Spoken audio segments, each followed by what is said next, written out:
And great good morning to everybody. I'm glad you're here. Do me a favor. If you don't mind, please, ma'am, please, sir, invite somebody to share. I'm not able to see everybody from all of our platforms. I'm only able to see a few of you. So if you could help me out this morning and invite somebody, share. We're going to be talking about some great things that are going on in our city. In addition to that, there is a special guest that I have in the room today.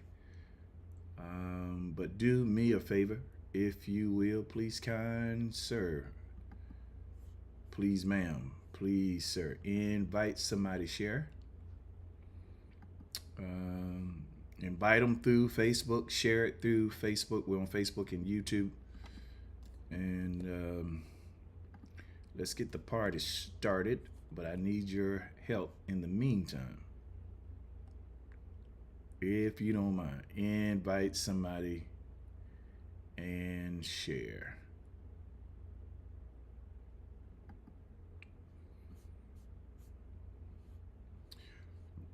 Hopefully, you had a good weekend. Um, I tell you the truth, I just don't think they're. I don't think they're long enough. I don't. I think we should have a 3 day weekend. If you vote me as president, I promise you I will give you a 4 day weekend. All right.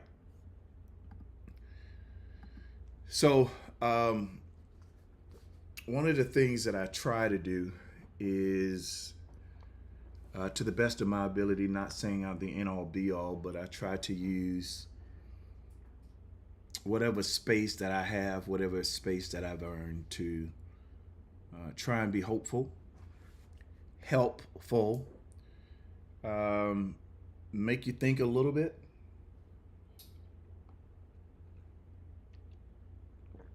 I would agree that I'm not the sharpest pencil in the box, but I also would agree I'm not the dullest. I promise you that. And I think growing up in the household that I grew up in, my parents pushed education. They pushed you be in the know, and little to their surprise, I would be the Noah. But them pushing education and putting me in a position where I always came in last kind of motivated me to do something better, to do something more. And I began to read and read and read and read and read and just had a thirst for knowledge and just kept reading. And it brought me to a place of some understanding. Well, in understanding, as you grow older, you broaden the capacity of your understanding based on the information that you intake and digest. Scientifically, it's been proven we only use 5 to 10% of our brain, and 10% if you're extremely brilliant. But in order to tap into the other part of your brain, it requires you to constantly learn something new, remain a student. It requires you to read. Reading is to the brain what exercise is to the body. So if you're going to know more, be more, and have more, I believe that it begins with you reading and understanding more. It is very important that we don't get locked into our own opinion. It's very important that we don't become self governed by our own ideas where we get so locked into what we think that we're not opening the ears of our understanding to hear the thoughts of others. You're going to learn more through what you hear and what you see from others than you do from yourself. So, this morning we are talking about Fight to Smile. And this Fight to Smile, excuse me, I'm drinking 2 drinks today, ginger ale and coffee.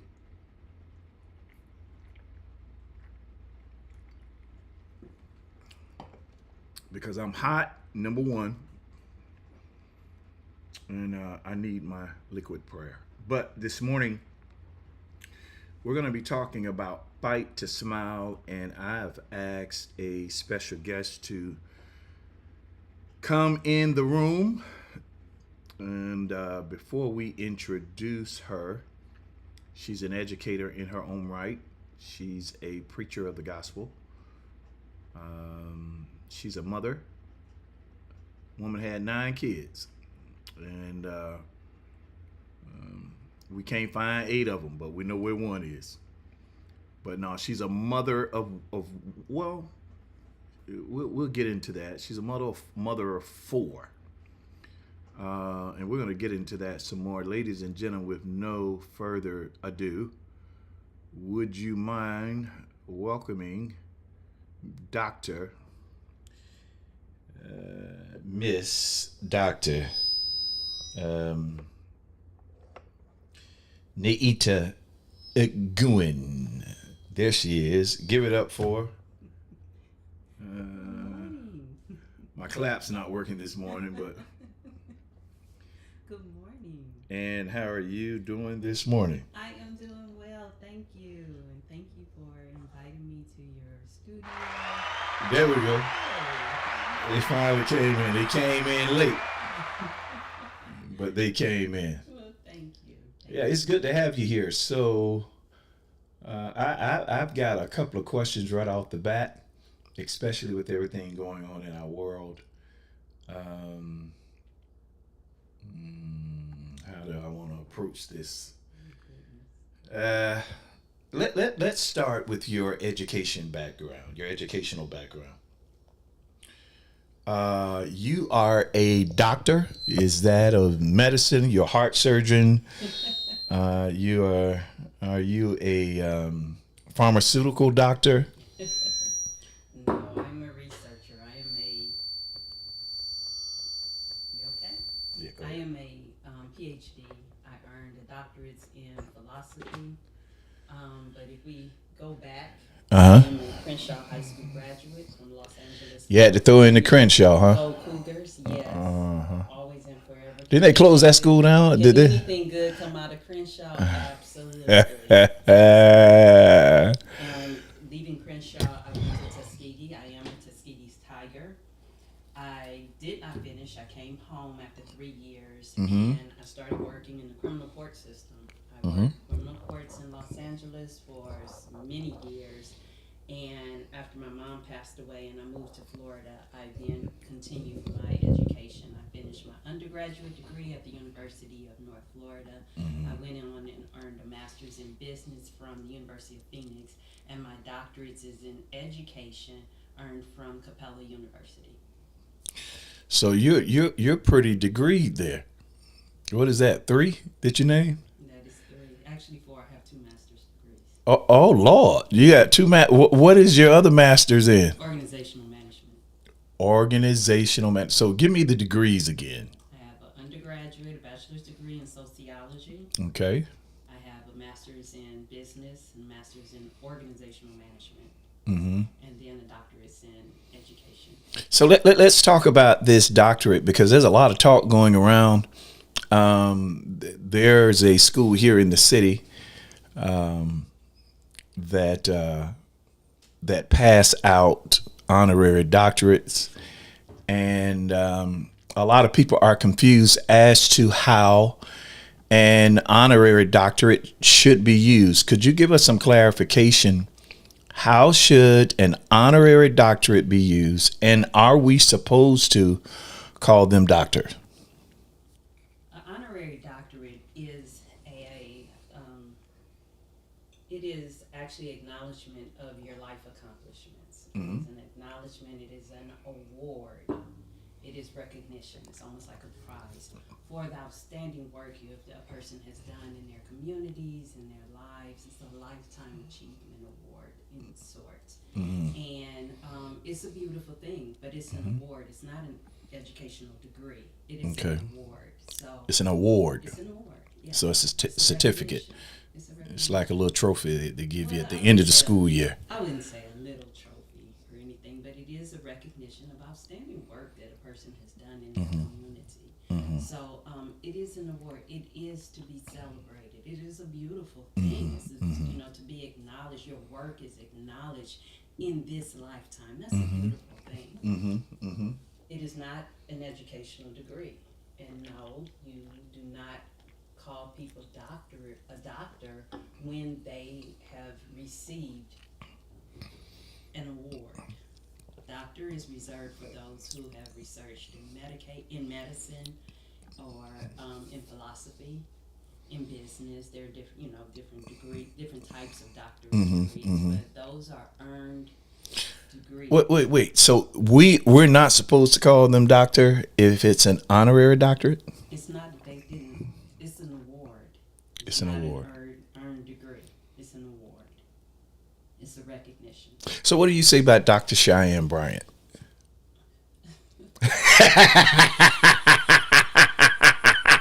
I know you've been following the story. What's your opinion in regards to? I stay out of that type of controversy. Okay. I get into controversy that I'm really interested in. That one I'm not. Okay, you're but, not. Okay. It's an honorary degree. And, she's done some incredible things, and she's helped a lot of people. She's beautiful. She's all of that. And give honor where honor is due. But her title is not doctor. Her title's not doctor. So I thank you for bringing some level of clarity to that, because many of us, or there are many people that believe because they've received an acknowledgement, an honorary doctorate, that they are indeed, and it is extremely bad in church world. Church world, they receive an honorary doctorate for the outstanding job that they've done, maybe in ministry or even in the community and abroad.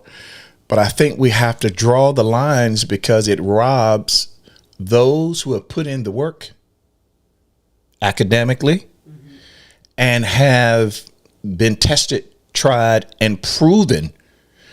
It robs them in some way of what they've earned when we are acknowledging a person for their work, but they've not done it academically.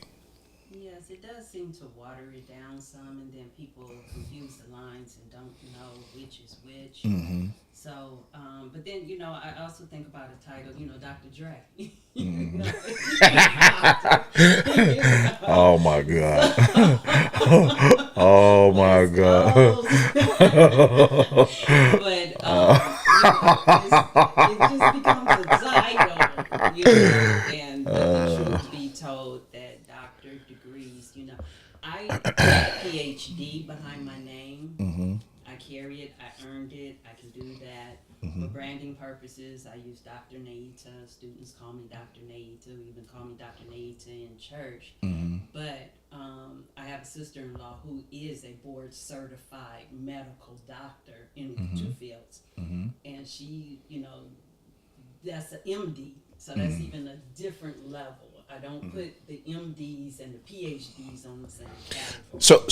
So give us the difference between PhD and MD.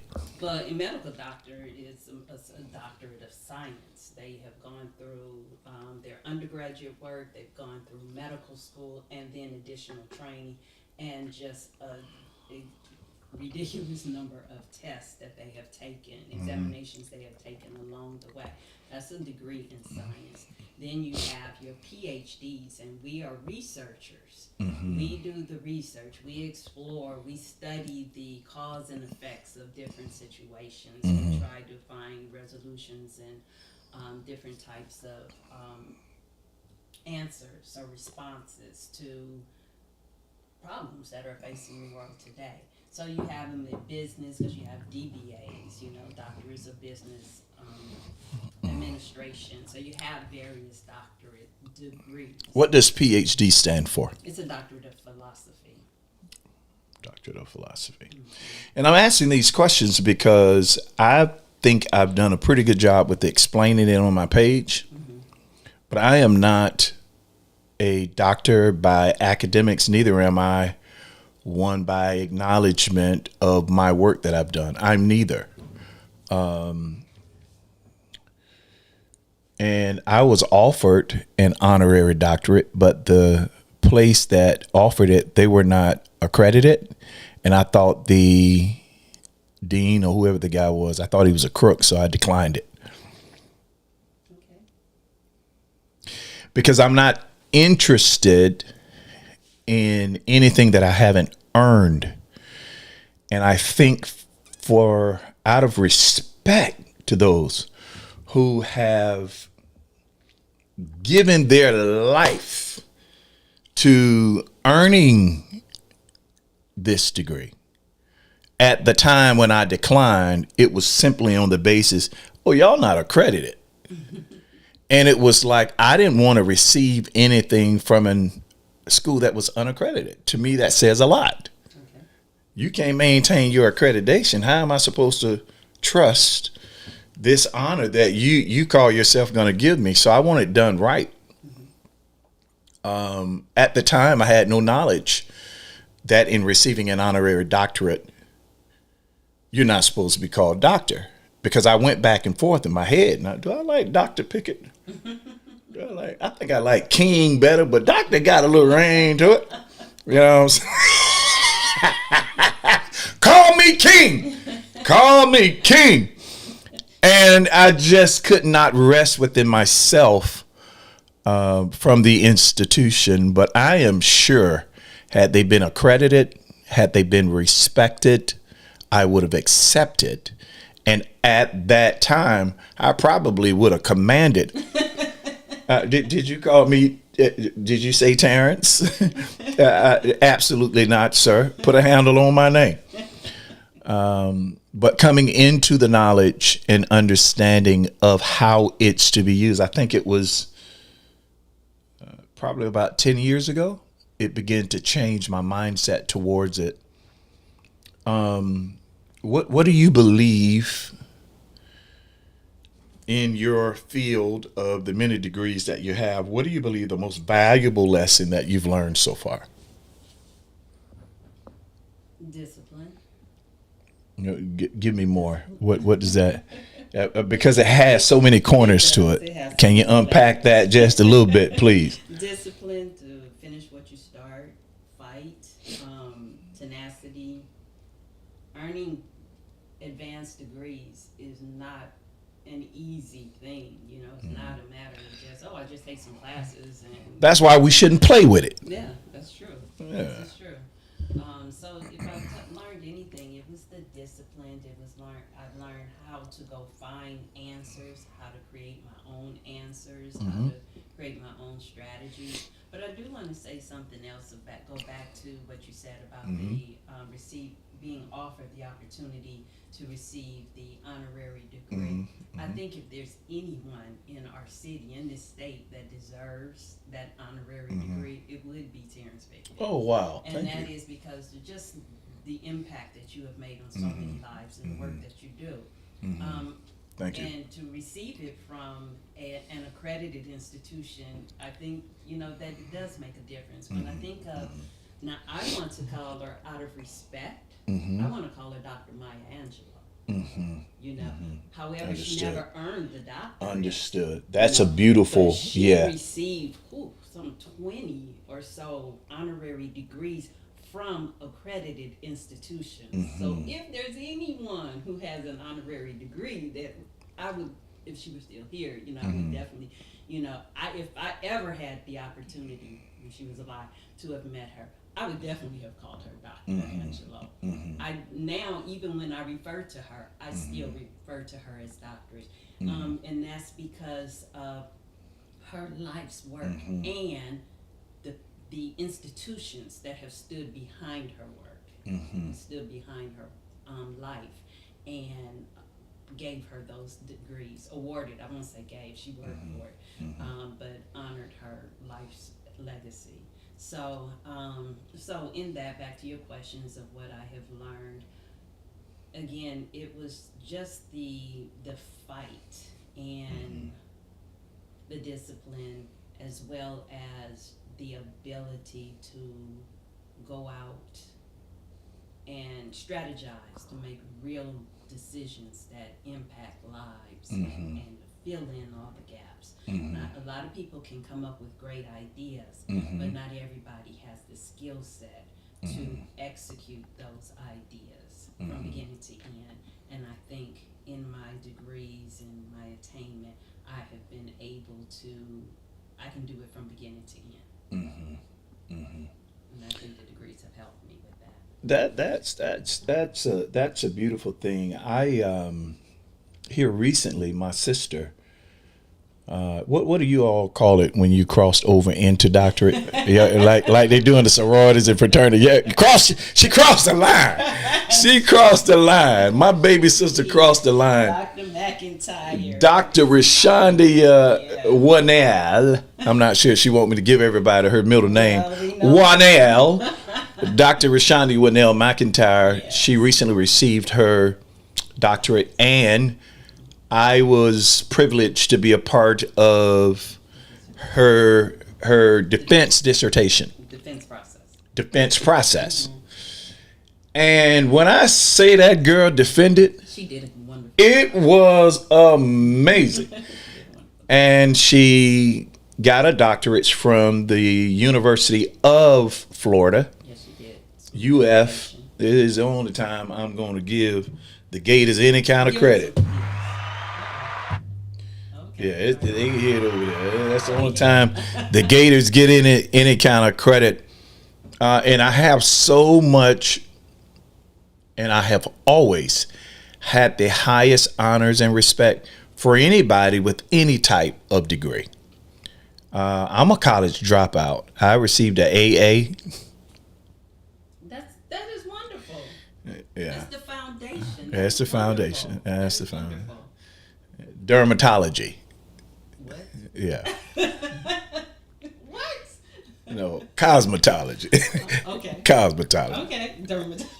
Yeah, dermatology. Okay. But anyone who has created the discipline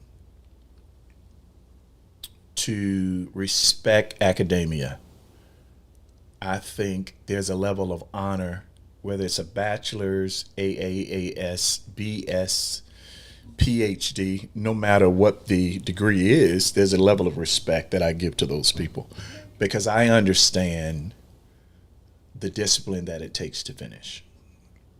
Now, I want to segue into this new technology is making it easier for kids to get through college. How are you all adjusting with AI?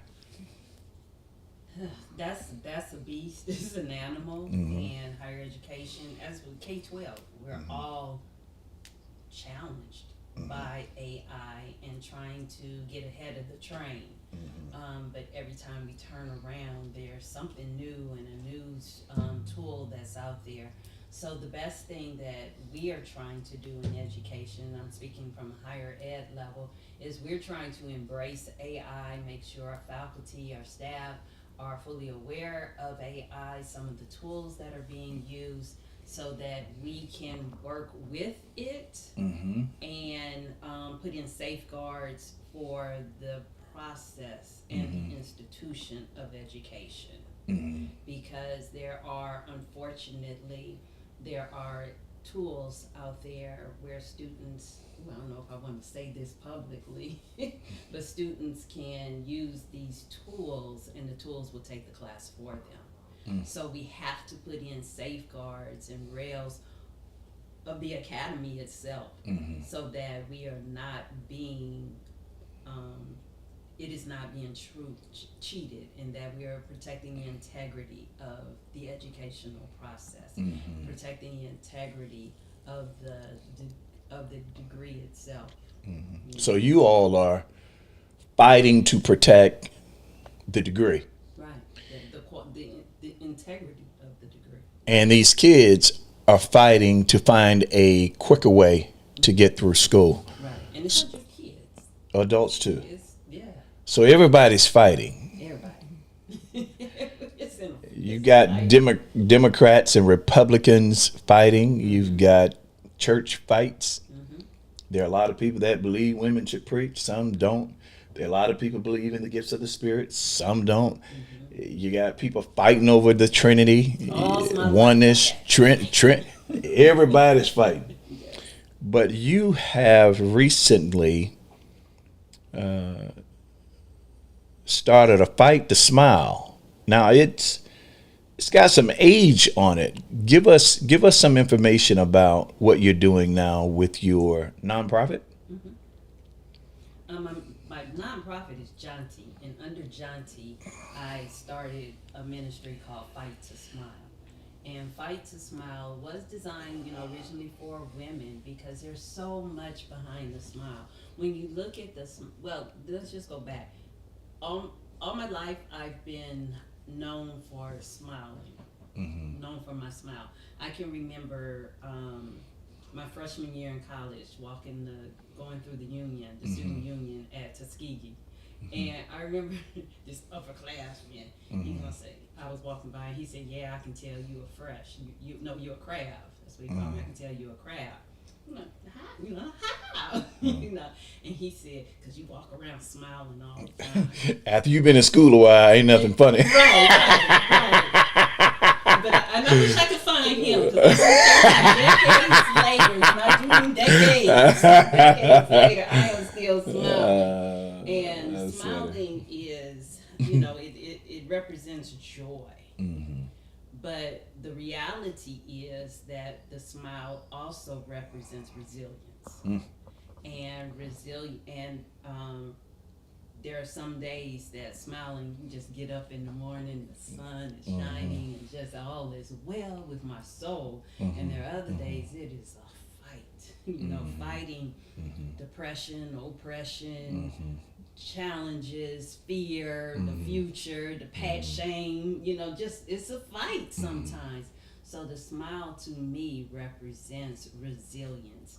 That, yes, I'm smiling.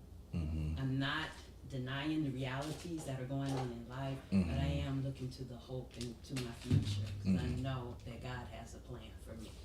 So that's where the whole thing for Smile and the Fight to Smile, that's where that was birthed. It was birthed out of just life challenges and successes and challenges and failures and happy times, good times. And the bottom line is at the end of the day, I'm going to keep smiling because I know where my hope is, and I know what my future, what's in my future. So your Fight to Smile, if you don't mind, I want to, is this the journal? That's the journal. I want to show the folk, I'm going to show the folk the journal. This is the Fight to Smile journal. Now it's designed for women. That's why you got the cute little stuff on the inside. It's girly stuff, fellas. It's girly stuff. So by your daughter, your wife, your girlfriend. But it's very well put together. So give me, if you don't mind, the journal. What is the concept of having a journal? Okay, well, again, I started Fight to Smile about 6 years ago, and we started as a Bible study for young women online during the pandemic. And we meet every Mondays, and who knew that 6 years later we would still be meeting on Monday. That's a long time. It is. May 25th, 2026, just last Monday, marked our 6th year. So that's amazing. That's amazing. Look at that. Look at that. They clapping for you out there. Look at that. Look at that. So yes, we meet on Monday nights on Zoom, and I've been, during that 6 year period, I've watched these young ladies go through college, some dental school, nurse practitioner school, start families, go through life, But for women, we tend to still write in journals. Someone say, you keep a diary, whatever you want to call it, however you want to label it. A lot of women keep their journals, and I take a journal to church. I take my notes in church. I'm always ready. But I'm a student by nature. Yes, I'm a teacher, but first to be a teacher, I had to be a good student. So I love learning. So women tend to write in journals more, and I wanted to create a journal that focused on okay. It starts each page starts with what am I thankful for today. So that I can always remember that no matter what's going on in the day, God has been good to me. So there's something to be thankful for. Then focus on what is your scripture for the day. Have space for notes. How do I apply this teaching or this scripture to my life?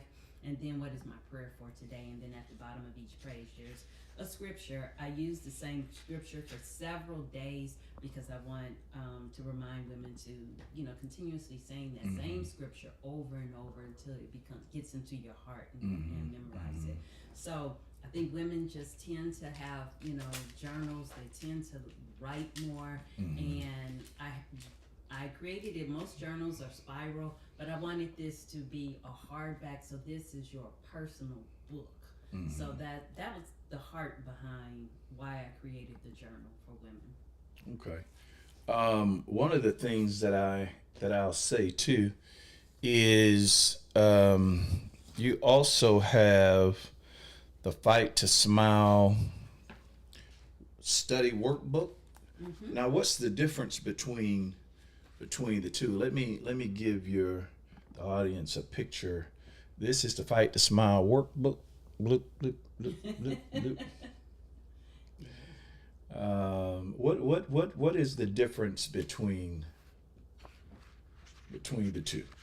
The Fight to Smile workbook is actually a compilation of some of my favorite lessons that Bible study lessons from our Bible study. So in the last 6 years, this is good. I have a lot of content, a lot of Bible studies, and I would say in the last year and a half, I started teaching on series, through series, so that we could go a little bit deeper into various topics.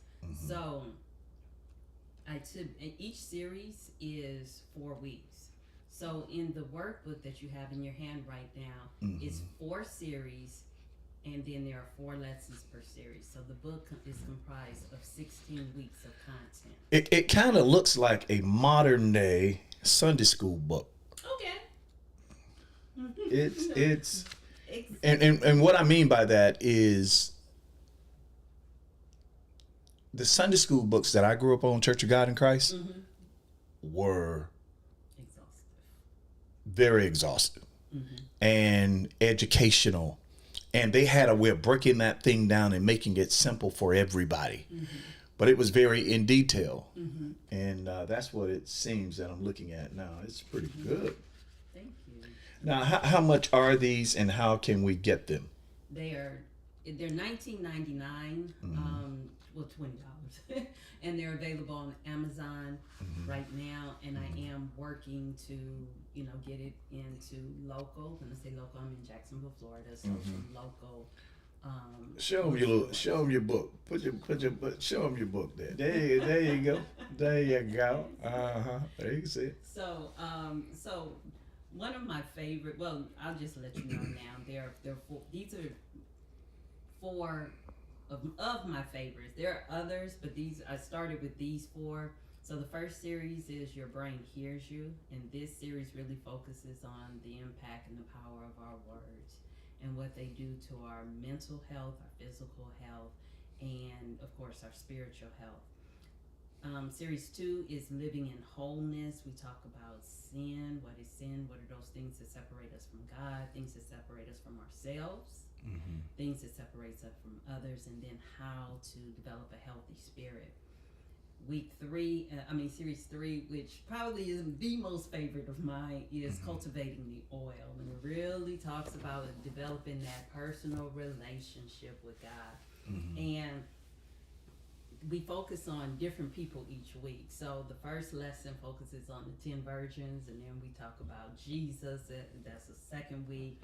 Third week is Hannah from the Old Testament, and then David is the 4th week. And Series 4 is Light in a Dark World, and how we as believers are to carry ourselves and carry our light and be an answer and a guide to others in the world. So that's the breakdown. That's good. Thank you.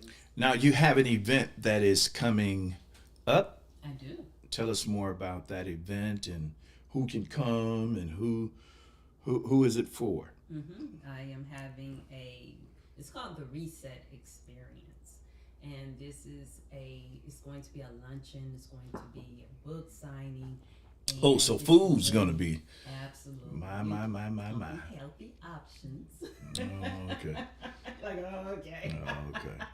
But it's gonna be good. It's going to be very good. It's going to be good. And but we're gonna come together. We're gonna play games, and it's gonna be a very tranquil, but invigorating setting. So we're gonna take the space and just make it our own. We're gonna have the ambiance and the waterfall in the background. It's going to be really nice. But it's gonna be a chance for women to just reset. At the beginning of the year, we start the year, well, I'm doing this, I'm doing that, and stuff. And this is a chance for us to kind of check in with ourselves. Are we on path with the goals that we said we were going to accomplish in 2026? It is a health and wellness event as well. I am a health and wellness advocate. I'm a health and wellness coach. I'm almost fully certified. I have Go to ahead complete, I still have a few more Another hours. certification. Yeah. Go ahead. That's good. And I earned that amazing. through Cuyahoga State College in Ohio. Okay. And I will be nationally certified soon. I just have to get a few more hours in so I can sit for the exam. And so we're going to do some health and wellness things. Like I said, we're going to play games, going to have fun. It's just going to be a great time of fellowship. We're going to eat. And anybody who knows anything about any of my events, we're going to eat. Mighty Okay, God. but it's going to Mighty be healthier options. But we're going to eat always. Students already know we're going to do 3 things. We're going to learn, we're going to have fun, and we're going to eat. We're gonna eat. So, and then I bring that same thing over into, my adult activities. So with that being said, anyone is welcome. We still, we still have space available. Tickets are $15, and we're gonna drop the links into this chat. We'll drop the links in. We'll drop the links in for each of the books as well as registration. But registration will close on Thursday, so we are asking ladies to come on, get registered, and let's reset. Let's take time to reset. Is there a particular message that you would like to send everybody today? I know you invited them to the event that is coming Saturday. Yes, Saturday, June 6th. What message would you have? I'm going to say to someone who is struggling right now, to smile. Oh, yes. My message to someone who's struggling right now is to always remember that you are not alone. Whatever it is, somebody has been down that journey or similar, maybe not your exact journey, but similar. You are not alone, not at all. So please come, be a part of a fellowship, be a part of a network of women of all ages and all backgrounds, and fellowship and makes connections, learn some new strategies so that that fight is strengthened, because it doesn't just go away. The issues don't just go away, but you learn the resilience and learn some strategies so that you can keep swinging, keep fighting, keep showing up first for yourself and then for others. Give us the information and tell us how can we follow you. Give us the information. Give us the information to the event again this Okay, weekend, this weekend, and then yes. tell us how we can follow you. Absolutely. The event will be held at the beautiful Lux Event Center, located at 6426 Bowden Road, and to Jacksonville, Florida. 32216. 32216. There it is. You've been there before? Yeah, I've been there a few times. Been there just a few times. Yes, the event starts probably at 11 a.m. We will open the doors at 10:45. We will have, teas and breakfast snacks, but then we will serve lunch, full lunch, and you can. We're going to drop the link in the chat, and then you can also visit my website, which is Dr. Naita's, real simple, www.drnaita.com. That's www.drnaita.com. And you can register there. You can click the link and register there. You can also, I'm on Facebook, Dr. Naita Guin, and that's DrNaita Guin, Guine, and you can register from there as well. The link is there. Okay. And you register. The donation is $15, but please do not allow that to hinder you. If there is an issue, please inbox me. Please inbox me, because we want you to be there, especially for those that are struggling with something. It could be a health issue, it could be finance, relationships, whatever it is. We are here. Our strength is in numbers, and with women connected to other women. There is so much wisdom and there's so much strength. We need one another. That's good. Well, thank you so much for taking the time to come talk to the little people. We so appreciate you. We're grateful to God for the gift that you have, the gift that you possess. It goes beyond knowledge. I believe you also have the gift of love and compassion. Probably one of the most compassionate people I know. Even though you're from California, which is Sin City, we don't tie that to you. We believe that God has raised you up to bring light to where you're from. So we appreciate you. Listen here, you were born to win, predestined to succeed. There's nothing that can happen to you that the wisdom inside of you cannot handle. When you listen to wisdom, you will always win. Don't forget to get your books. The link is in the comments to both books and to the event on this weekend. We give it up for Dr. Naita. They're cheering for you. They're cheering for you. They're all involved. And we're grateful to God for her, the gift that she is and has been to our community and to our world. And I encourage you, whatever it is that God's called you to do, do that. You never know who it's going to affect. You never know how or who is going to come out of your work, the fruit of your labor. Everything that you do in this world is a seed. Seed produce fruit. Fruit is meant for the nourishment and development of the body. God has called you to develop and to nourish those that are around you and those that are abroad. So I encourage you to be who God's created you to be and do what he's called you to do. Thank you for tuning in to Coffee Time. I so appreciate you. As I always say, remember to, think higher, speak life, seek wisdom, and stay strong. We'll see you on the side. God bless and have a productive day. Peace.